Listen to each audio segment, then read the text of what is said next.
کس امید پر اتنی پختگی سے انکار کر رہی ہو؟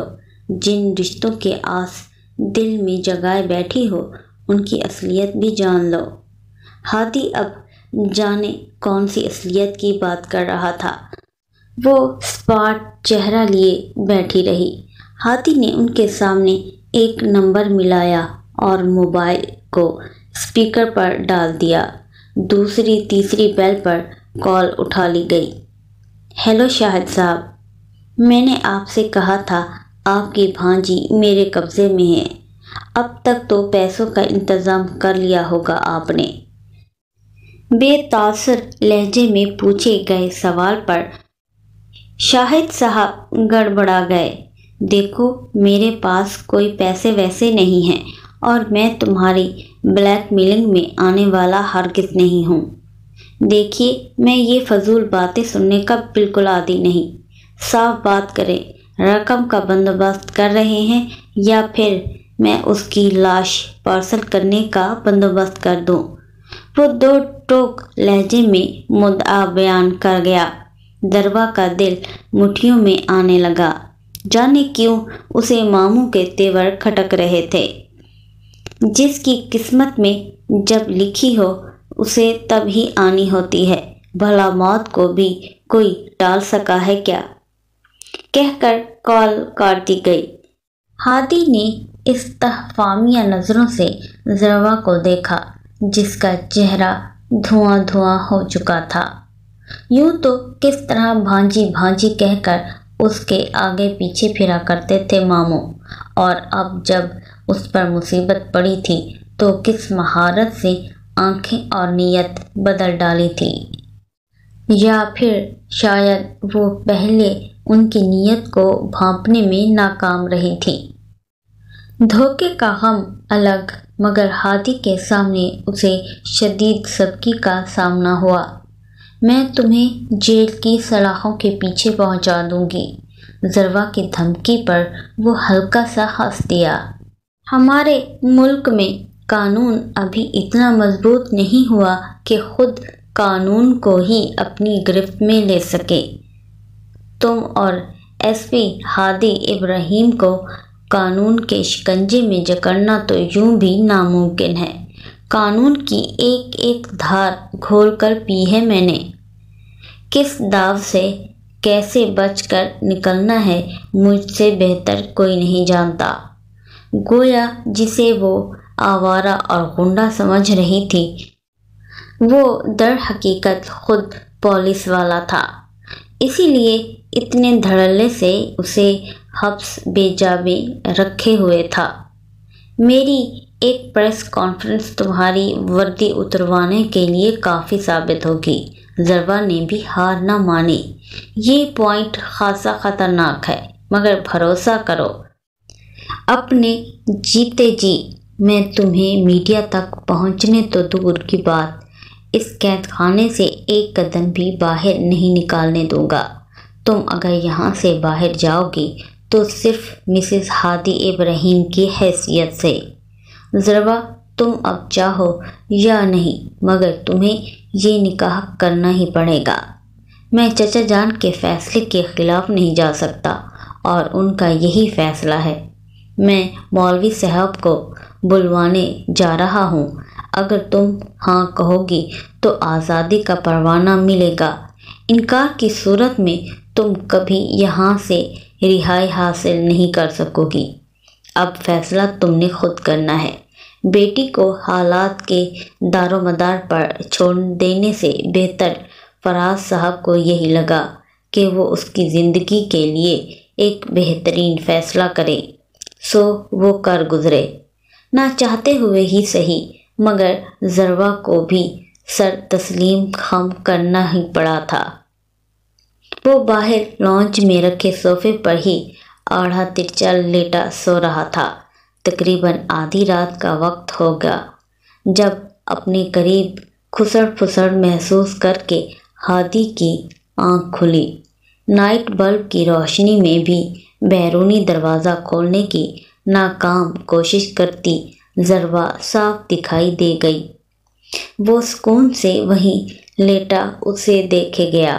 جو خیر اب اس کی منقوہ تھی۔ دروازہ نہیں کھلے گا کیونکہ چابی میرے پاس ہے۔ ہادی نے خمار آلود کیفیت میں اسے آگاہ کیا تو وہ تڑپ کر پلٹی۔ دروازہ کھولو، مجھے ابھی اور اسی وقت جانا ہے۔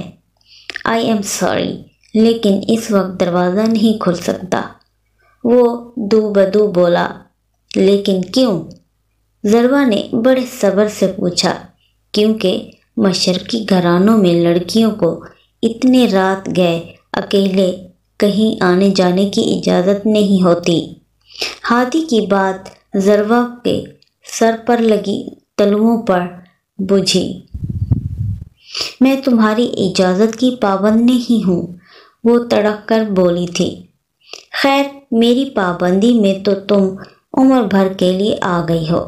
بقلم خود قبول ایجاب کے مراحل طے کیے تھے، اتنی جلدی کیسے بھول گئی؟ ہادی کا انداز اسے مزید سلگا گیا۔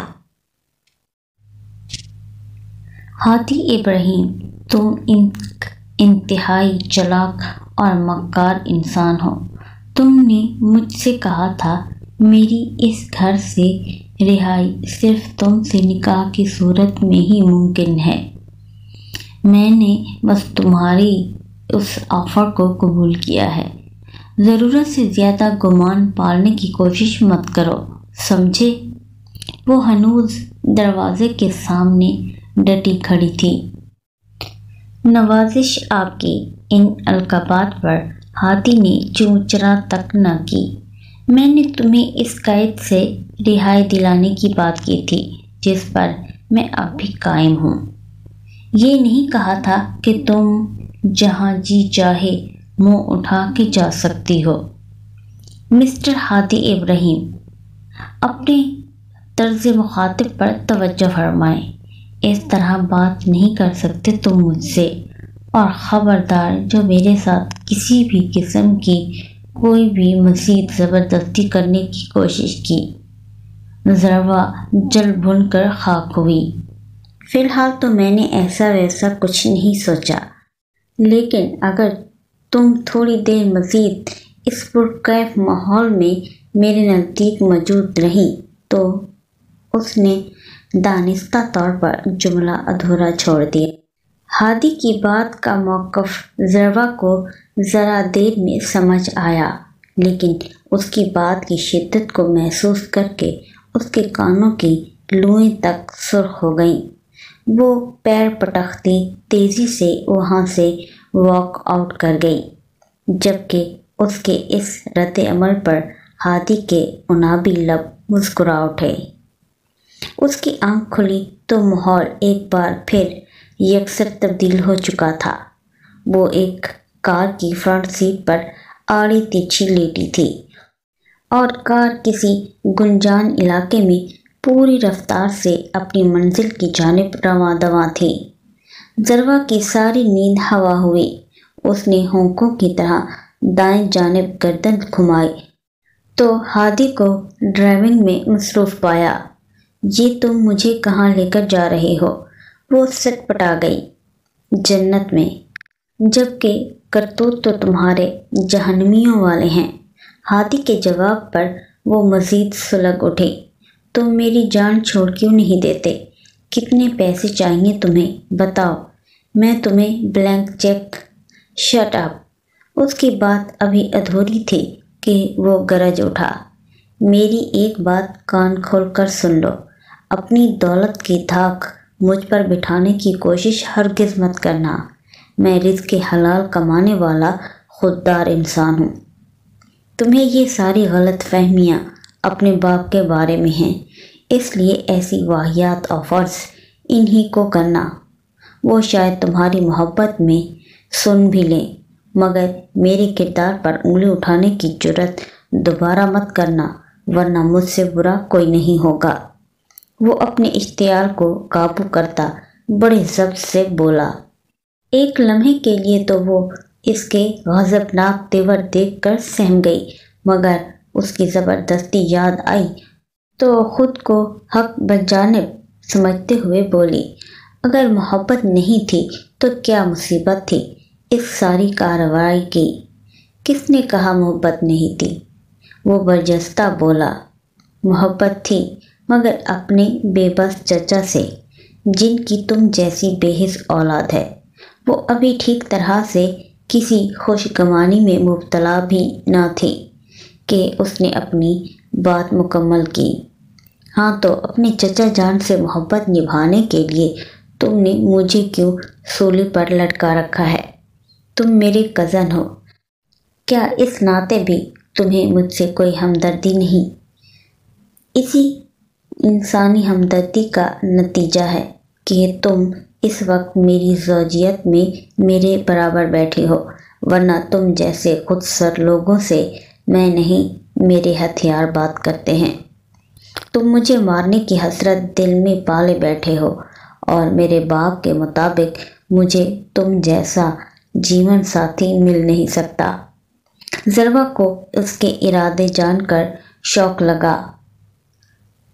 عورتوں پر ہاتھ نہیں اٹھاتا میں، حالانکہ بہت سی عورتیں ایسی ہیں جو صرف ہاتھ اور لات کی زبان سمجھتی ہیں، مگر چونکہ میری ماں نے مجھے عورت کی عزت کرنا سکھایا ہے، اس لیے میرے اندر کبھی ایسی کوئی خواہش پیدا نہیں ہوئی۔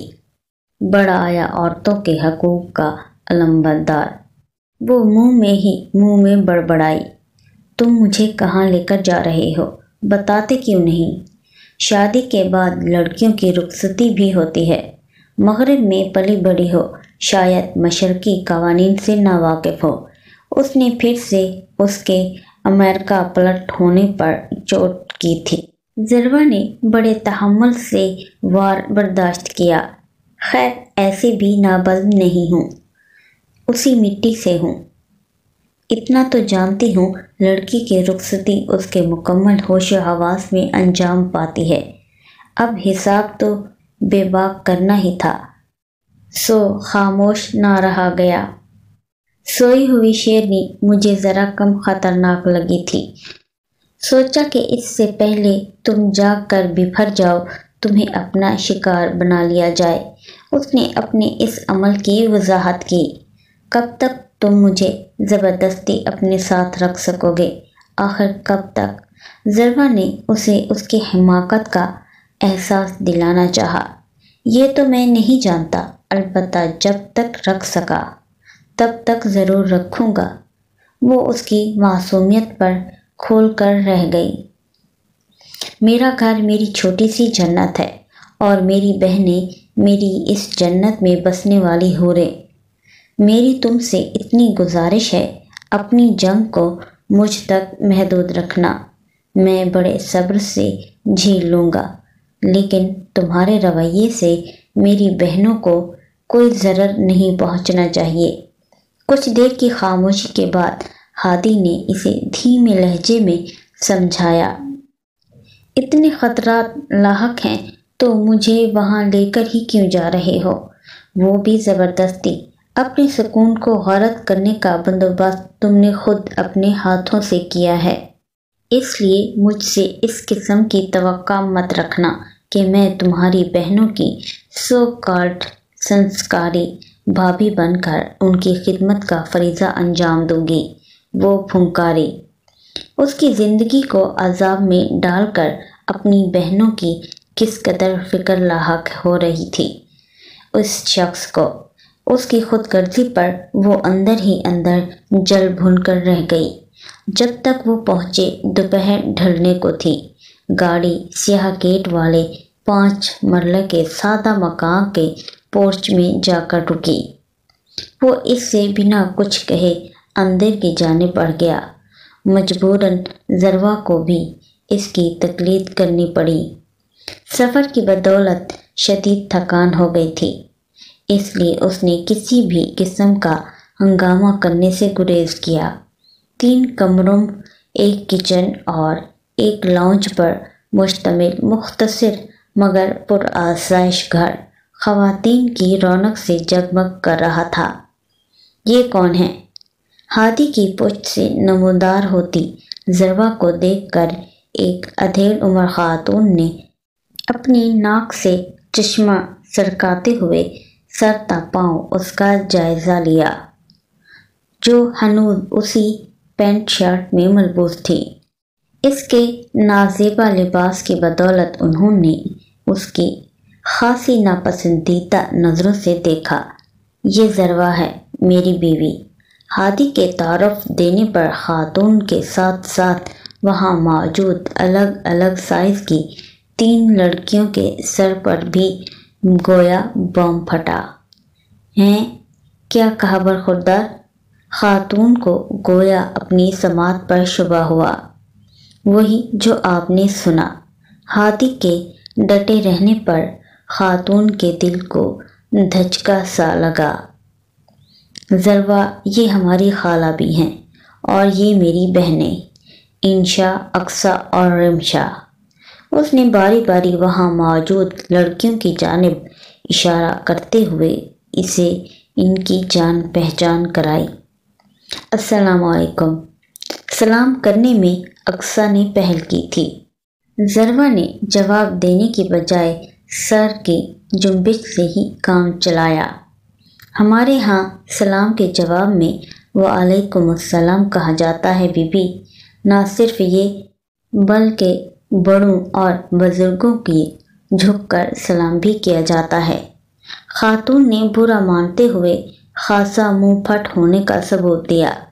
معذرت چاہتا ہوں خالہ بھی۔ ذروہ دراصل لمبے سفر کی بدولت ذرا تھکی ہوئی ہے، اس لیے اس نے خیال نہیں کیا۔ اس سے پہلے کہ ذروہ کلس کر کوئی الٹا سیدھا جواب دیتی، ہادی نے بات سنبھال لی۔ خالہ کو سلام کرو ذروہ۔ ہادی نے آنکھوں ہی آنکھوں میں التجائیہ البتہ بظاہر حکمیہ کہا۔ السلام علیکم۔ اس نے گویا سلام پھینک کر مارا اور وہاں بنا ایک لمحہ بھی رکے سامنے والے کمرے میں بڑی بے تکلفی سے داخل ہو گئی، جو اتفاق سے ہادی کا کمرہ ہی نکلا۔ کمرے میں دیواروں پر جگہ جگہ اس کی تصویریں نصب تھیں۔ وہ بیڈ پر بیٹھی مسلسل گھورنے میں مصروف تھی۔ دوسری جانب ہادی خالہ بھی کی ناراضگی کا شکار بنا ہوا تھا۔ تمہیں کیا ضرورت تھی ایسی اتھری اور بے لگام لڑکی کو اپنے گلے ڈالنے کی؟ میں پوچھتی ہوں، اس کار خیر کے لیے ذوالقرنین کو کوئی اور نہیں ملا؟ لے دے کر تمہیں قربانی کا بکرا بنا دیا۔ انہیں ساری حقیقت جاننے کے بعد ذوالقرنین ولی پر تاؤ آیا، جو اس سارے معاملے کی وجہ تھے۔ پلیز خالہ بھی، آپ خفا مت ہوں اور مجھ پر بھروسہ رکھیں، سب ٹھیک ہو جائے گا۔ اس نے انہیں تسلی دی۔ یوں بھی تسلی کے سوا اور کچھ بھی ممکن نہ تھا۔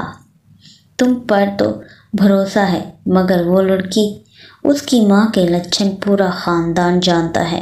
نہ جانے کیسی تربیت پائی ہوگی اس نے، اور اب کیا حشر کرے گی اس گھر کا۔ کچھ بھی ہو ہادی، تمہیں یوں چھپ کر شادی نہیں کرنی چاہیے تھی۔ 3 بہنوں کی ذمہ داری ہے تم پر۔ بات پھیلے گی تو کتنی سب کی ہوگی۔ کل کلا کو ان کے بیاہ کے معاملے میں بھی یہ قصہ رکاوٹ بن سکتا ہے۔ میری مانو تو شادی جن بھی حالات میں ہوئی ہے، کسی کو ہوا مت لگنے دو، اور ولیمے کی چھوٹی سی تقریب کر ڈالو۔ ذوالقرنین بیمار تھا، اس لیے عجلت میں سادگی سے نکاح کر ڈالا، یہ کہہ کر سارا معاملہ سنبھال لیں گے۔ وہ پرانے وقتوں کی خاتون تھی، اس لیے معاملے کی نزاکت کو سمجھتے ہوئے اسے سمجھایا۔ والدین کے انتقال کے بعد بے سہارا خالہ ان کے ہاں آ بسی تھیں۔ ان کے شوہر کا جوانی میں ہی انتقال ہو گیا تھا۔ اولاد کوئی تھی نہیں، سو انہی بچوں میں اپنی دنیا بسا لی تھی۔ وہ بھی انہیں ماں کا درجہ ہی دیتے تھے۔ سو ہادی نے ان کے کہے کو ہرگز نہ ٹالا اور انہیں اپنے حصے کی کارروائی کرنے کی کھلی اجازت دیتا وہاں سے اٹھ گیا۔ یہ بھائی کیا نمونہ اٹھا لائے ہیں؟ سب سے چھوٹی انشا، جو ابھی انٹر میں تھی، تڑک کر بولی۔ بھائی کی موجودگی کے خیال سے اب تک کچھ کہا نہ تھا، مگر اب مزید خاموش رہنا دوبھر ہو گیا تھا۔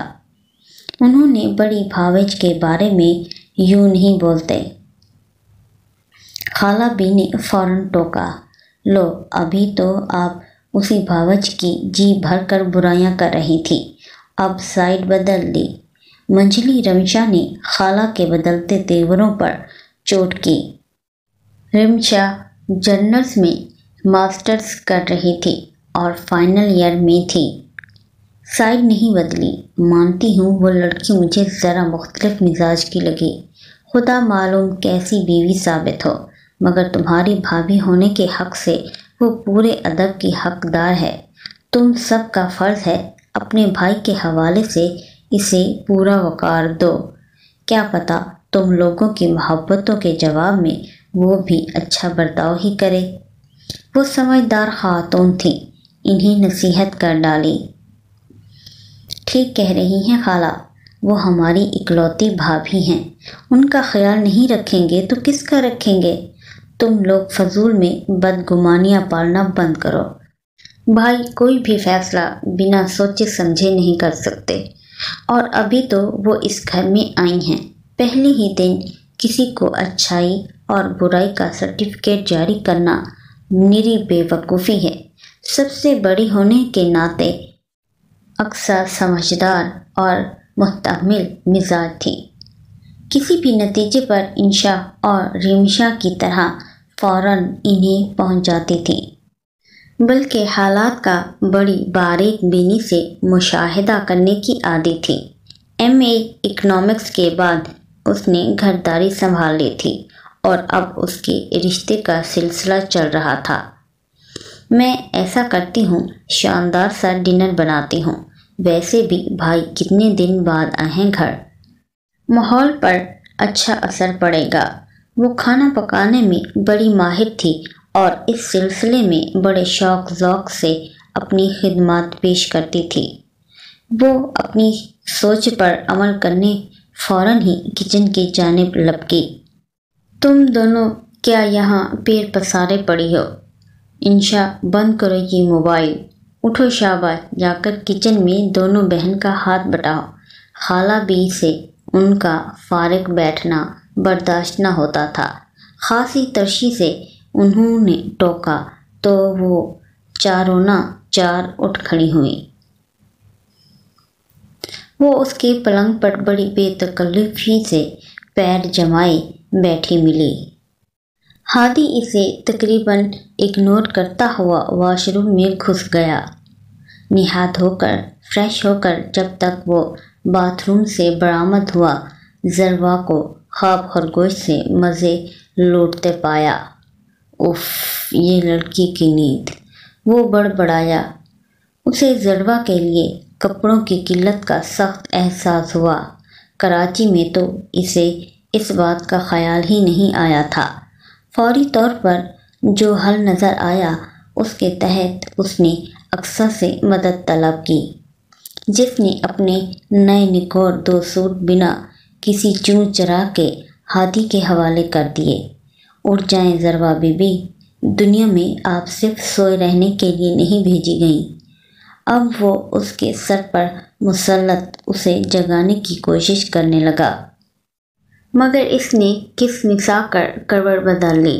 ہادی نے قریب پانی کے جگ میں اپنی 3 انگلیاں ڈپ کی اور پھر اس کے منہ پر ہلکے سے چھینٹے مار دیے۔